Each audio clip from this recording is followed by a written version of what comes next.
All right, good morning.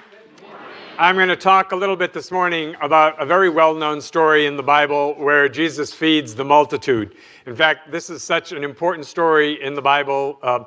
It shows up in all of the Gospels. It's the only story, the only miracle story that's in every one of the four Gospels. In fact, in Matthew, the story is there, and then it's so important that Jesus does the exact same miracle again a couple chapters later, in case you didn't believe it the first time. Anyway, I'll give you a little background on the story. What has just happened prior to this is that one of the people that Jesus is closest to, John the Baptist, who is his cousin, has just been beheaded. And so Jesus and the disciples they're moving around, and it says that he went to a desert place apart, and people followed him. And Jesus saw the multitude and was moved with compassion, and he set about healing them. And so evening comes, and the disciples say to Jesus, they say, okay, we'll send the multitude away to the villages so they can get food for themselves. And Jesus said, they don't need to go anywhere. Give them something to eat. And the disciples say, well, we've got 5 loaves and 2 fishes. He said, bring them to me. And so he commanded the multitude to sit down. Everybody just sit down, right? And he took the food, and looking up, he blessed it and broke the bread and gave the loaves to the disciples, who gave the bread to the multitude. And it says, and they did eat, all of them, and were filled. And they took up of the fragments that remained, and there were 12 baskets of leftovers, right? And so when they had eaten, there were about 5,000, plus the women and the children. Right? And then Jesus puts the disciples in a boat and says, you all go to the other side of the sea. I'll meet you over there. And he tells the multitude, okay, you can all go home now. That's it. Show's over. And Jesus went up into a mountain apart to pray. So I've heard this story my whole life. But this time some new things kind of jumped out at me, and that's what I want to share. And the first one is that, when we are seeking to have some kind of healing in our life, some kind of demonstration, some kind of growth forward in consciousness, some expansion, we have to stop with the story that this is going to be really difficult to accomplish. Things are not difficult for God, right? And this is the principle and the power and the presence that we are working with. With God, all things are possible. So we've got to stop with, oh, this is going to be so hard. It's going to be so much work. Or the other favorite, this is going to take a really long time. There's no time in God. There's no time in God. As soon as you speak the word, God has already responded, right? So why are things difficult to accomplish? Why does it take a long time for us? Because of us, not because of God. It takes time to change our consciousness, right? It takes time for us to get with the program. That's why things seem so difficult to accomplish. So we've got that out of the way, because Jesus didn't look and say, oh my God, there's 5,000 plus people here. How are we going to do this? This is going to be really hard. You guys better start running to Costco now, because we need a lot of stuff for this, right? See, the truth is, why this is so is that the truth is that you are one with God. You are one with all power. You are one with all knowledge right now. And the past, whatever your past has been, does not dictate your future unless you drag it into the present moment and push it into your future. Ernest Holmes says in our textbook that principle is not bound by precedent. Right? So the principle we are using does not consider your past. It doesn't matter. It doesn't matter. This moment is new. This moment, God is fully present. In this moment, you get to open up and receive a greater experience of life. So I realize in the story this time, there are some things that support us in having expansion, in having a healing in our life. Now, Ernest Holmes says, we don't teach that you can have something for nothing. The science of mind is not a get-rich-quick scheme. And he goes on and he says, but we do teach that you can have whatever you become in consciousness. Now, that's really interesting to me. You can have whatever you become in consciousness. And so I think there are components in this story that show us how we become more in consciousness so that the demonstration we are after is just so welcome, that our consciousness becomes a place where that demonstration is the most natural occurrence because we've done everything on the inside for that demonstration to just say, oh, this is the perfect place to land. This is the most natural outcome here. Now, it also strikes me that at the end of the story, after the miracle, after the feeding of the multitude, that Jesus again goes up to the mountain. But you know, when anybody goes up to a mountain in the Bible, they're going to an exalted state of mind, right? They're going to an exalted place of consciousness. It never says that Jesus went down into the pit and then healed the people. No, it never works that way. It's that Jesus always goes up apart to a higher state of mind, right? That there's no power of healing in a depressed state of mind. I really want you to hear that. You know, people say, well, you know, to do your best spiritual metaphysical work, you have to be in an exalted state of mind. How do we get there? Well, what we practice, we do denials and we do affirmations, we do treatment, we meditate. All of this is so that we might be in a more exalted state of mind. It's really hard for good stuff to happen if you're depressed. Have you noticed that? It's really hard for God, for the universe to bless you, to bring good experiences to you when you're on a bummer, right? Isn't that so? Because what you're doing is like you're saying to the universe, I'm getting so much value out of being depressed. This is just so juicy for me that I'll wait for my good. I'm going to wallow in this a little longer and see who else I can get into the pit with me. And I will wait for my healing. I will wait for love. I will wait for abundance. I will wait for all my creativity to be expressed because I've got such a story that I've been telling for so long. I'm just going to like be a pig in mud and roll in it for a while more, you know? That's not how healing happens, I'm here to tell you, right? Because when we are in an exalted state of consciousness, when we are lifted up, when we are filled with spirit, with light, with love, when we know that we're connected with God and with each other, that's the exalted state I'm talking about. That is a magnet for all the good things of the universe to hasten to you, right? You say, oh, but I'm feeling so down. And what I want to say to that is, you've tried that. You've been there. That is not a foreign land. Your passport has been stamped numerous times, for I have been down. Job says in the Old Testament, he says, God, you fashioned me. I cannot be wicked. And that's what we have to know. When we think, oh, but I am down, I am depressed, I am lonely, I am sad, I am stupid, or whatever you tell yourself, is God, you fashioned me. I cannot be those things. Those things are not what God fashioned. You know, we say, God, you made me out of yourself. I cannot lack. God, you made me out of yourself. I cannot be depressed. God, you made me out of yourself. I cannot be unexpressed in any way. See, you get exactly what you imagine God to be. I love this about the science of mind, that God is a self-authenticating principle. So if you have a snarky God, you will have a lot of experience of God appearing snarky in your life.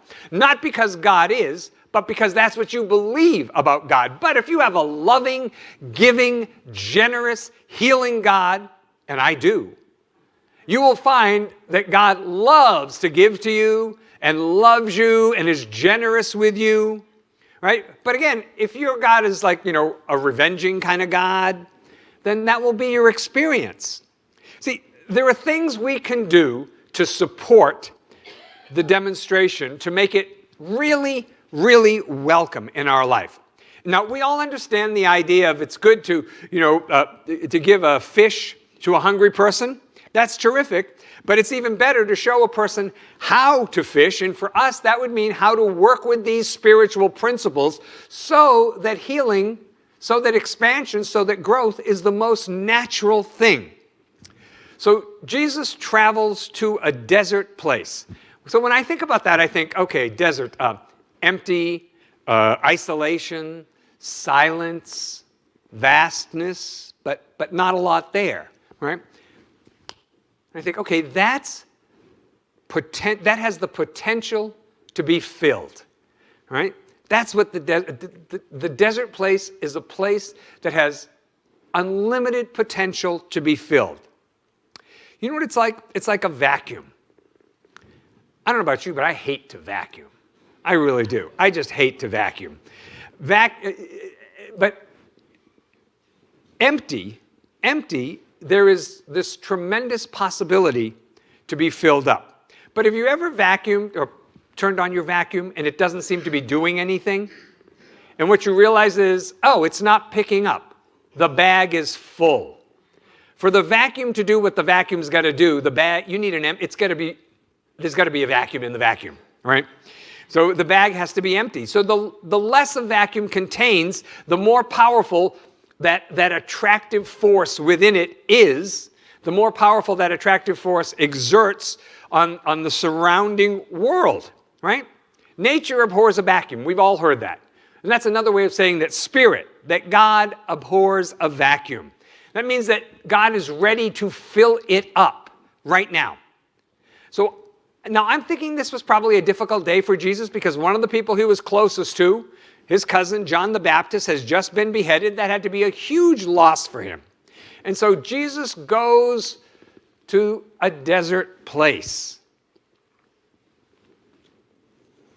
He goes to this space of emptiness,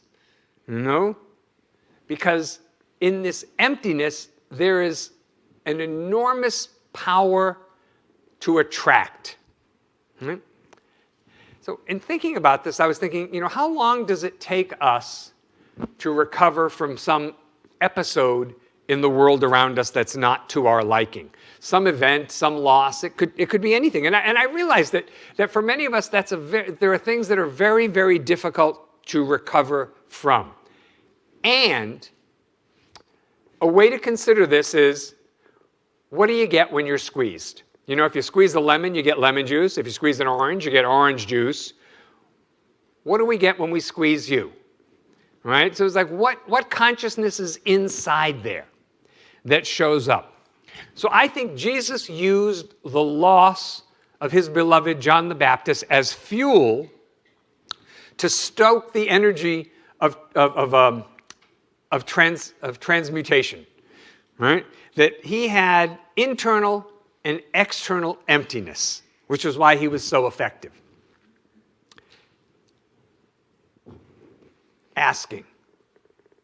You've got to say what it is you want. People are afraid to say what they want because they think somebody's going to say no. From the time I was little, I always heard, "You never take no for an answer, do you?" And I didn't, because I thought no meant the negotiations are now open. Yeah. I did. I always did.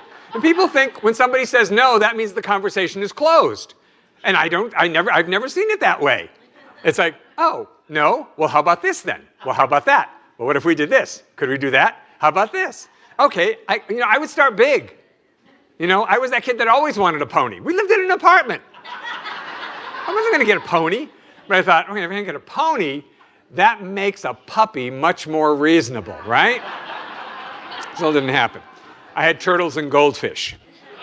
In fact, actually, they say what you do when you're a kid is often an indication of what you're going to do when you're an adult. And I remember we had gone to a carnival, and I got a goldfish through one of those games where you, throw darts at balloons or hoops on something.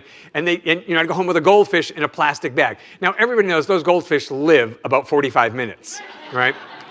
But my goldfish, who I named Harry, I have no idea why, but I named my goldfish Harry, and Harry lived a really long time. How long? Like months. Harry lived for months. Now, I don't know, maybe Harry died the first day and my parents kept replacing him. I don't know. But Harry lived for months, and I would sit and look at his little bowl all the time, and, I would take out his palm tree and clean it and all of that stuff. And when Harry died, I made all the kids in the neighborhood come to a funeral. I did. Honestly, this is honest to God's truth. And I put him in a ring box, which I thought was like a goldfish-sized casket. It was nice. It was lined with velvet, a little velvet bond. And I made a little tombstone for him, Harry the fish. I loved him. That's what it said.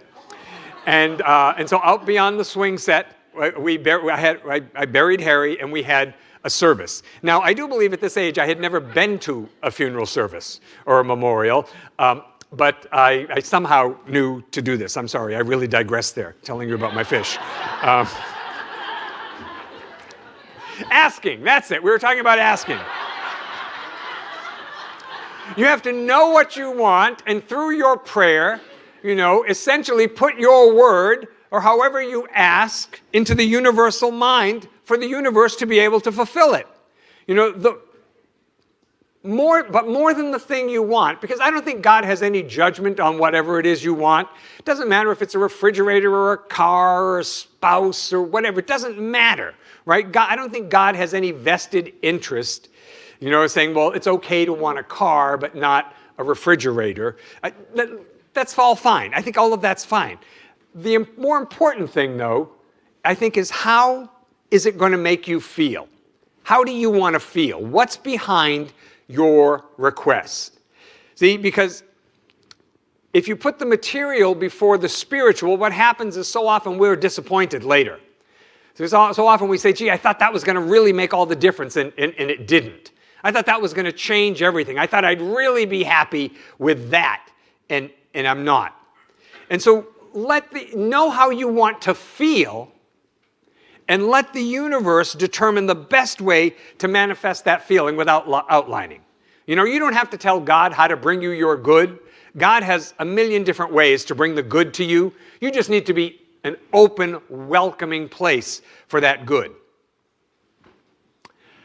The next thing that really struck me with the story this time is the food that fed the crowd was an expansion of what already existed.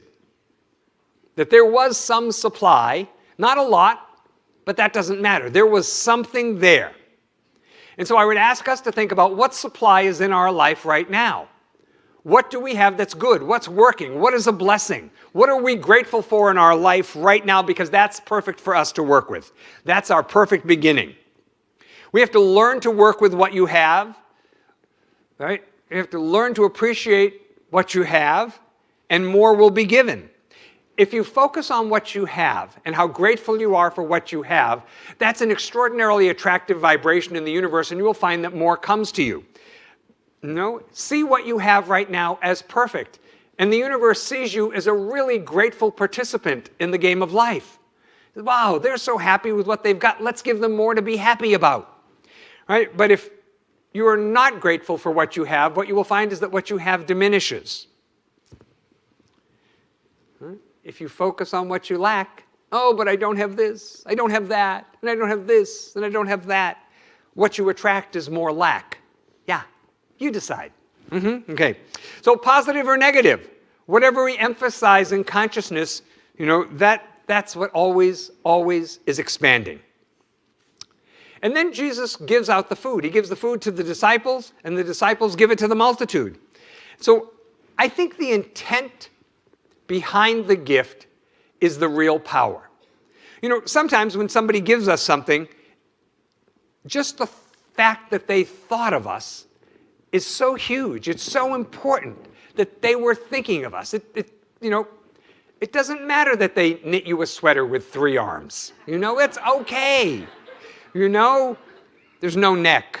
There's no place to put your head. It's sort of like a half sleeping bag. It's fine. It's fine. But they did that thinking of you. What a wonderful thing. The intent behind the gift is the real power.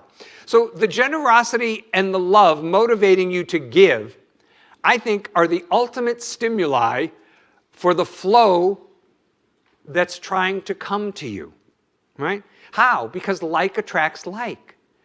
And so if you are someone who is giving, the universe says they're doing a great job with what they got. Let's give them more so they can keep it moving. Right? So the next thing that struck me this time, and I don't know why I'd never noticed this before, but it's always been there. Jesus asked everybody to sit down. Just sit down. Right? And so I think what that's about, what I get from that this time, is that has to do with us being able to get the energy we need from the source. Sort of like being grounded. Literally, sit down. Right? And so how we do that today for us, I think, is by waking up in the present moment, by being as conscious as we can possibly be. All right, how can I be really, really conscious here? How can I be really, really conscious here? How can I practice? How can I bring my best self to this? By seeing a positive outcome, right? Because what you look for is ultimately what you get. So see a positive outcome, and also trusting. You know, Ernest Holmes says in our textbook, when we learn to trust the universe, we shall be happy, prosperous, and well. And you know, we have it backwards. People want to be happy, prosperous, and well, and then they'll say, then I'll trust the universe. But that's not how it works. You have to trust the universe first, and then happy, prosperous, and well shows up. So I'll review. One is empty. We have to be empty, like a vacuum. And the emptier we are, the more we have that power to draw in. Ask, tell the truth about what you want. And how is it you really want to feel? Because that, I think, is what God can really respond to. How do I want to feel? You may think that it's a leather jacket from Macy's, or you may think that it's a car or a house, but how is that going to make you feel? That's what you're really after. And if you can get the feeling from that or something better, wouldn't that be great? That would be fine. So empty, ask, bless, and work with what you have right now. We all have. You know, we all have. We live here. We all have. We all have more than most of the world. Right? And yet somehow, in our thinking, we can think of it as not enough. So we have to bless what we have, what's good in your life right now, and be grateful for what's in your life and work with that. And then give. You know, whatever you give. Because the intent behind the gift is the real power. And then trust. You know, that things are working for our good. Even when it looks like they're not, they are working for our good. God can use all of it for our good. So as I looked at this story again for, you know, like I said, I've heard this story my whole life, as I'm sure you have too, that Jesus helped people to see that there is within themselves, there is within each and every one of us right now, all of the power to get through every undesirable condition we could experience. We have what we need within us right now to maneuver through anything that should crop up in our life. And beyond that, the ability to do great works in proof that, yes, in fact, we are one with God. We are God's perfect, beloved children right now.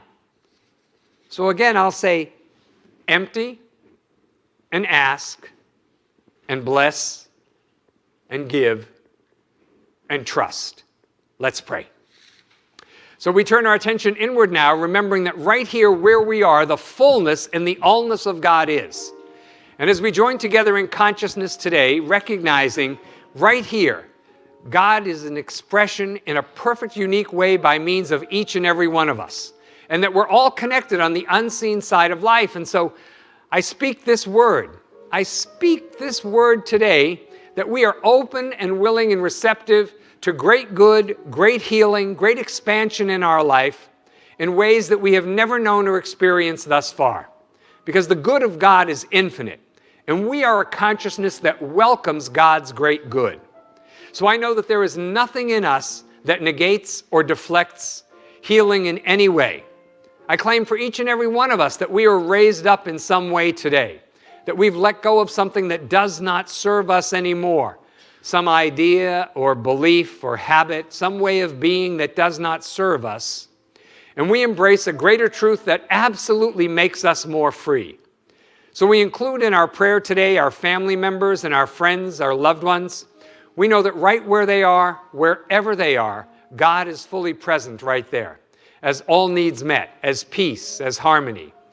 We let our prayer be a blessing in the world that we live in. So all of those things that we're thinking about, all of those situations we hear and read about, we say God is right there as perfect action. And there is no other. There's no opposite. There is the perfect peace, the perfect love, the perfect abundance of infinite loving spirit. We bless our church. We bless all churches everywhere. Synagogues, temples, mosques, ashrams, all centers, all paths to God. And I'm certain that we are blessed by being together today, that we all get raised up in consciousness. And so with a full heart, I give thanks that this is the truth, and I release this word. I know it's done, and so it is. Together we all say, Amen.